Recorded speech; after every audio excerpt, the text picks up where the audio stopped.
Good evening. I'm Jim Zirin. This is The Digital Age. Tonight's show is about the situation in Egypt and how the social media transformed a culture of political autocracy. Joining us is Isobel Coleman. Isobel Coleman is a senior fellow at the Council on Foreign Relations. She is an expert on the Mideast. And on January 25, when the protests began, she found herself in Cairo, in Tahrir Square, witnessing a political tsunami. Isobel, we're delighted to have you back with us. Thank you, Jim. And welcome to the Digital Age. Thank you. Now, my first question is, why were you in Cairo on January 25th? Well, it was not planned to be there during a revolution. It was a long-planned trip. I was there leading a group of members of the Council on Foreign Relations to Egypt, along with a colleague of mine, Stephen Cook. And we knew something was brewing. I was in Yemen before going to Egypt. I was emailing back and forth with Stephen. I hear that there are going to be big protests on January 25th. What are you hearing? Should we be going? And we made a decision that the trip was going to be exciting, but we thought it would still be safe to go. So we ended up in Cairo at a very, very historic and interesting time, and we were meeting with lots of different people, many of the activists who have been leading the demonstrations, many of the key players within the government who have been trying to put down the demonstrations.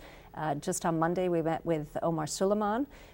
It was interesting. It's been interesting for me to hear people talk about how sickly he is, and he's a very, very sick man. And I saw him on Monday. I guess it was Monday the 24th, and he seemed to be very fit, and he was wearing a soft cast on his wrist.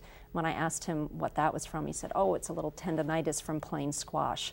So he doesn't. I mean, I don't know what his health situation is, but he's certainly not on his deathbed. Put it that way. Now, in talking with the protesters, and you must have talked with quite a number of them, what was really their grievance? What did they tell you was the cause of their taking to the streets?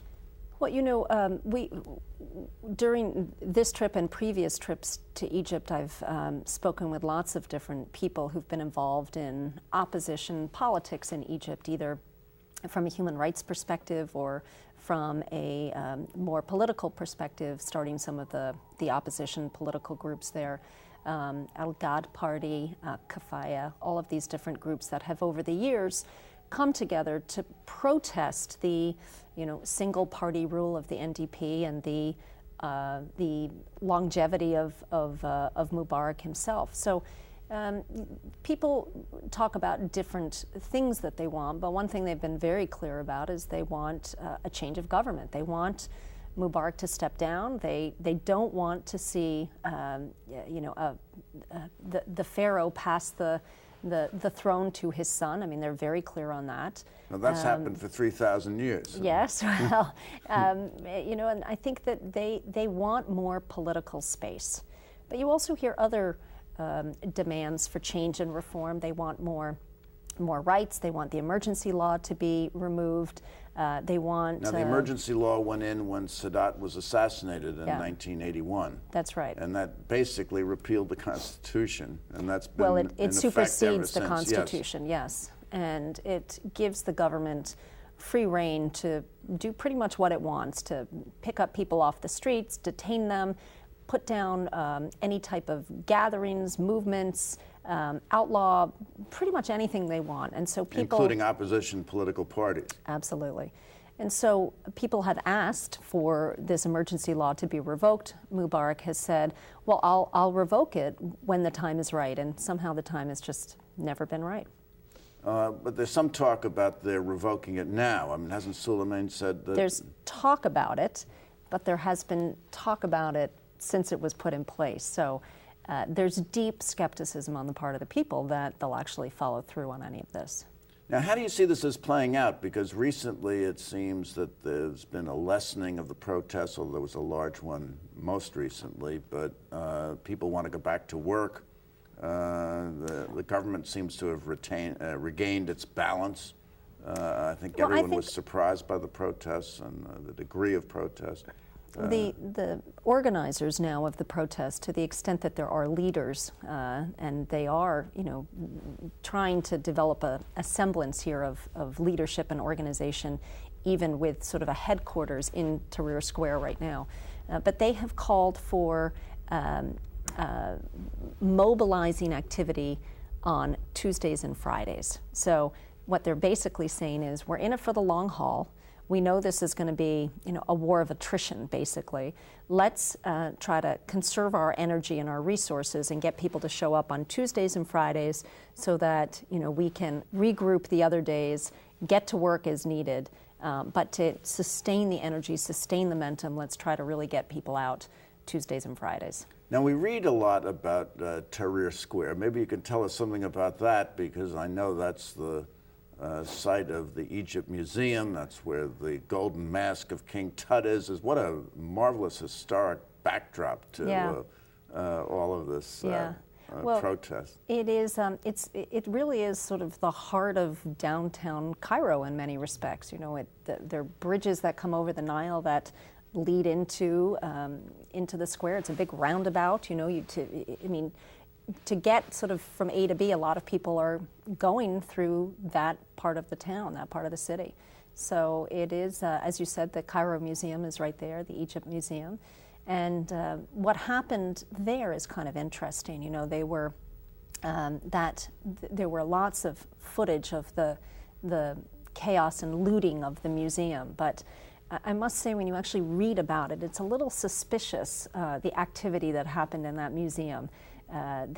Supposedly a group of looters, perhaps organized crime, came down on ropes through a skylight, but they didn't actually steal anything, or they seemed to be attempting to, but they were in the bookstore. What were they doing in the bookstore? So you suspect a government effort to discredit the protesters? This is a land of many conspiracy theories, but that's one that I wouldn't put past them.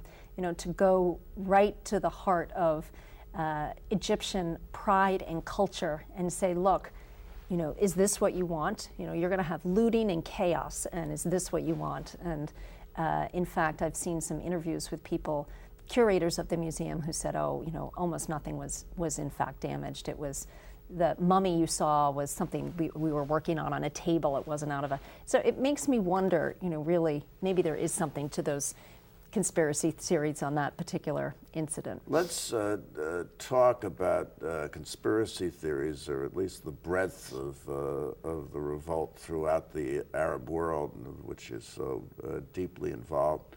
What triggered this unquestionably is what happened in Tunisia, where there were protests and the president left the country.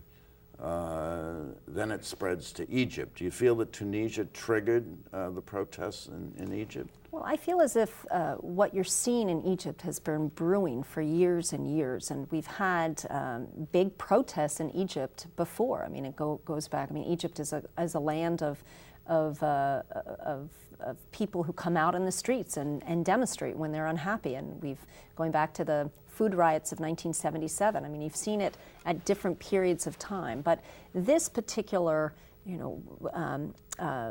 mass movement of protests that's going on, I think, is related, directly back to what happened in 2008, where you had young people organizing to express their frustration about the situation in Egypt. I mean, that April 6th movement was of 2008 when it started. Was really triggered in Egypt. Was really triggered by rising food prices and worker demands for higher pay, and you had youth come out using Facebook, using social media to get people out on the streets in support of workers.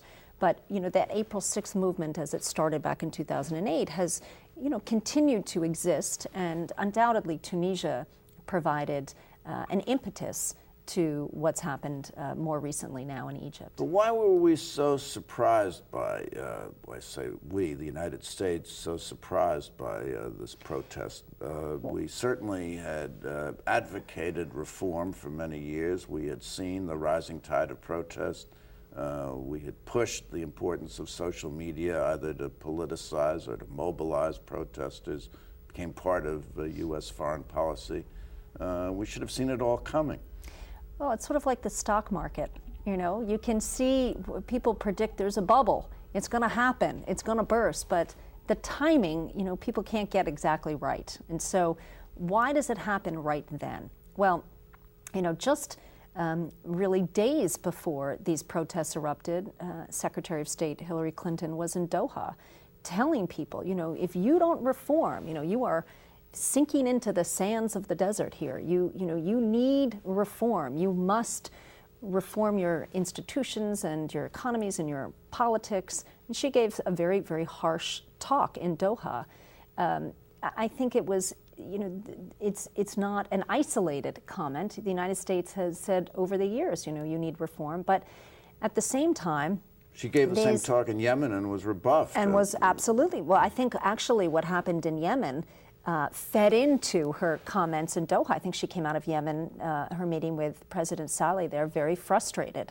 And it added some urgency to what she was saying in Doha. But the timing of all of this, you know, it's hard to know when the situation's going to blow. You know, why did it happen then? Well, you could say that, look back at the November elections in Egypt. The government made no pretense of any type of allowing any type of opposition, and the NDP, you know, won 94% of the vote. NDP is Mubarak's ruling party. And you had that's really the only legal party in Egypt under the emergency law. You had only 5% voter turnout, even electing, you know, the parliament in November, and people were really disgusted. And you know, just and feeling a sense of hopelessness that, you know, we've made, you know, we've tried to go down a path of reform. We've been rebuffed every step of the way, and now Mubarak is just, you know, he's got disdain for the people, and actually his comments around the elections were disdainful, openly disdainful of opposition, and so I think that fed into frustration, but.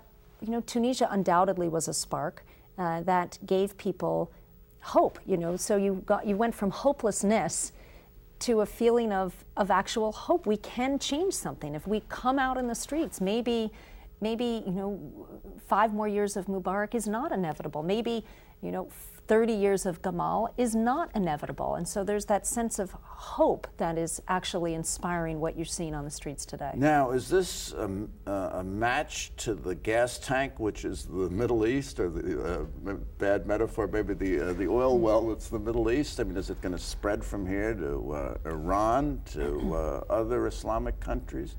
Or is Egypt a one-off? Clearly it's happened in Tunisia. It's happening in Egypt. You've got protests going on in Jordan. You've got a lot of, you know, frustrations that bubbling up in Jordan. I mean, you've now been hearing people come out being very critical of Queen Rania in Jordan and expressing a lot of dismay over her extravagant birthday party. I mean, all of these things are now coming out to the fore.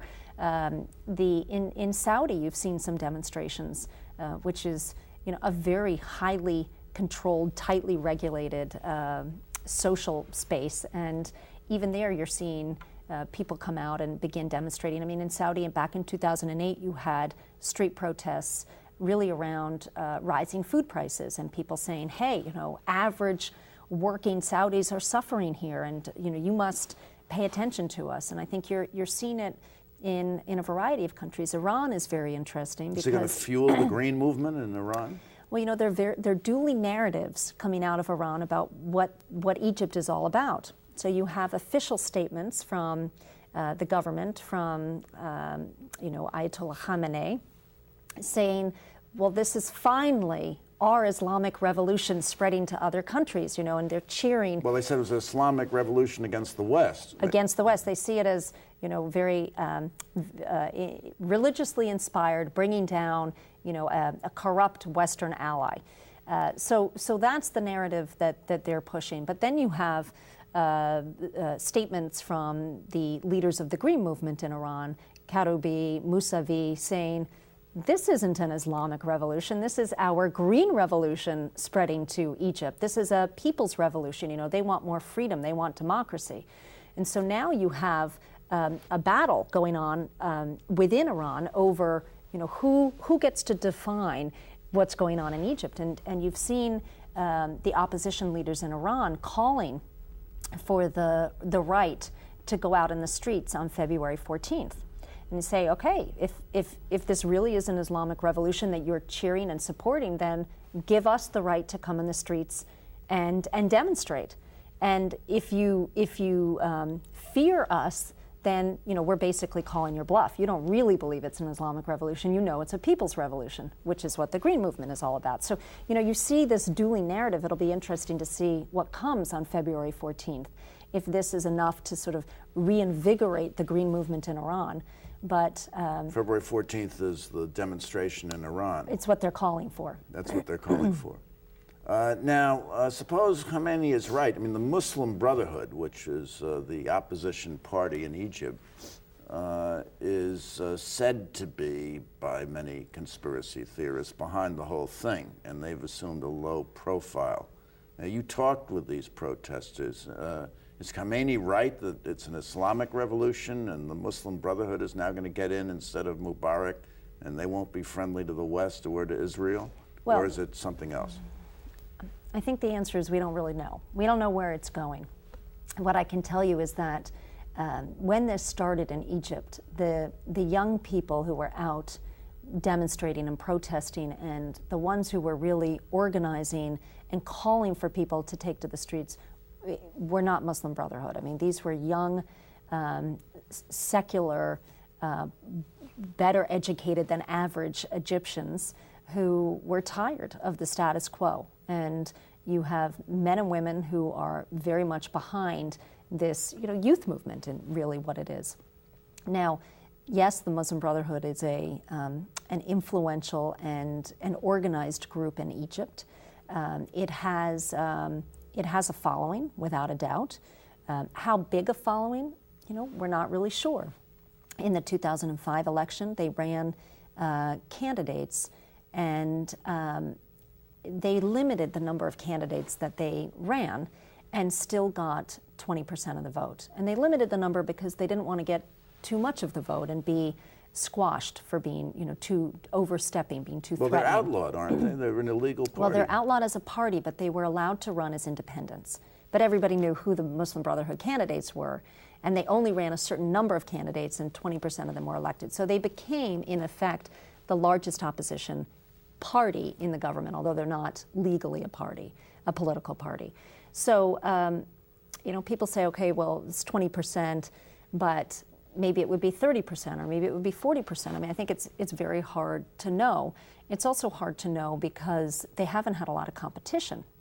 I mean, there's only been, the Muslim Brotherhood, the NDP, and then a few, secular opposition groups that have been really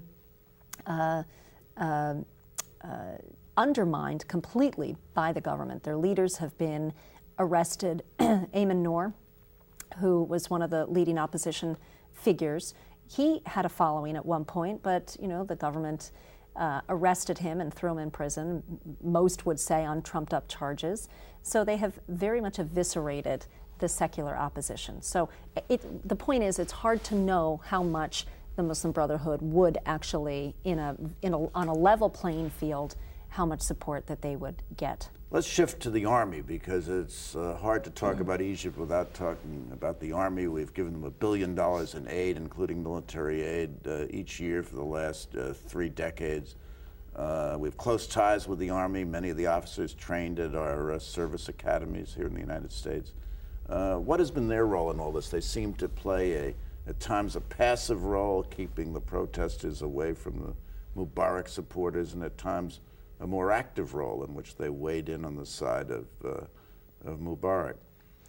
Well, I think that the army is very much in Mubarak's camp. I mean, that's the one thing to be clear on. I mean, the Mubarak himself comes out of the army. He was an Air Force pilot. He is Suleiman as well. Suleiman as well. Tantawi. These guys are all. Tantawi is the defense minister. They're all very closely aligned with Mubarak. I mean, they are his. They're loyal to him. They're deeply loyal to him. There's a sense in the army of tremendous professionalism, and I think that they are trying. I mean, I see no sense that there are divisions within the army. I think it's been quite unified, and they're clearly following orders from the highest levels on the role that they're playing right now, which is, I think, to try to stay out of the fray. To stay on the sidelines, but be there as a stabilizing force. I mean, they've been given clear instructions to be friendly. You see videos of them handing lollipops to little kids. The army has its own reputation that it's trying desperately to protect. And I think that if they can avoid, violence, it's hugely to their benefit. And you look at Egypt's history. Sort of the great pyramids are a symbol of authoritarian rule and of the pharaohs. And the times historically when they ran into trouble was where there was no clear successor.